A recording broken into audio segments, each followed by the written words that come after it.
இன்றைக்கு அந்த நிகழ்ச்சியை அல்லது கரூரில் நடந்த அந்த கோர சம்பவத்தை பார்க்காத எங்கேயோ இருக்கிற தமிழ் உள்ளங்கள் அதை பேசுகிற போது அழுவதும், அதன் மீது கண்ணீர் வடிப்பதும், அந்த சோக உணர்வுகளை வெளிப்படுத்துவதையும் நாம் பார்க்க முடிகிறது. ஆனால் கண்ணெதிரிலேயே நடந்ததெல்லாம் பார்த்துவிட்டு, நடந்ததையெல்லாம் ஒழுங்கான என்ன நடந்ததோ அதை அப்படியே கேள்விப்பட்ட பிறகும் கூட ஒரு வார்த்தை இன்றைக்கு வரைக்கும், இந்த வீடியோவை வெளியிடுகிற வரைக்கும் எந்த இடத்திலும் பேசாத விஜய் புதிதாக ஒரு வீடியோவை வெளியிடுகிறார் என்று சொன்னால், தர்ம யுத்தத்தின் பின்னால் இருந்தவர்கள் தான் இந்த வீடியோவின் பின்னாலும் இருக்கிறார்கள். இதை நாடறியும், நாட்டு மக்கள் அறிவார்கள்.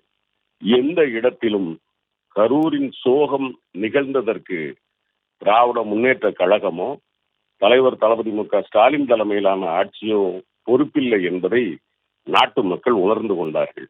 எனவேதான் எழுதி கொடுத்தவர்கள் அதனுடைய தொடர்ச்சியாக எபிசோட் 1 கரூர் தம்பி அவர்களே விஜய் பேசுகிற போது சொல்லுகிறார், இதுவரைக்கும் இது போன்று எங்கேயும் நடந்ததில்லை. மக்களின் நலன் மீதுதான் எங்களுக்கு அக்கறை இருந்தது. தெரிந்தோ தெரியாமலோ பேசுகிற பொய்யை தெளிவாக பேச தெரியாமல் அவரே ஒத்துக்கொள்வதாக இருக்கிறது.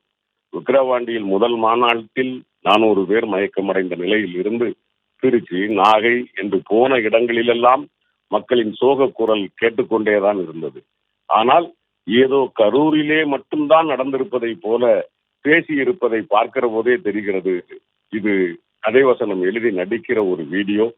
இதை நாட்டு மக்கள் புறந்தள்ளுவதைப் போலவே திராவிட முன்னேற்ற கழகமும் குப்பையை போல் புறந்தள்ளுகிறது.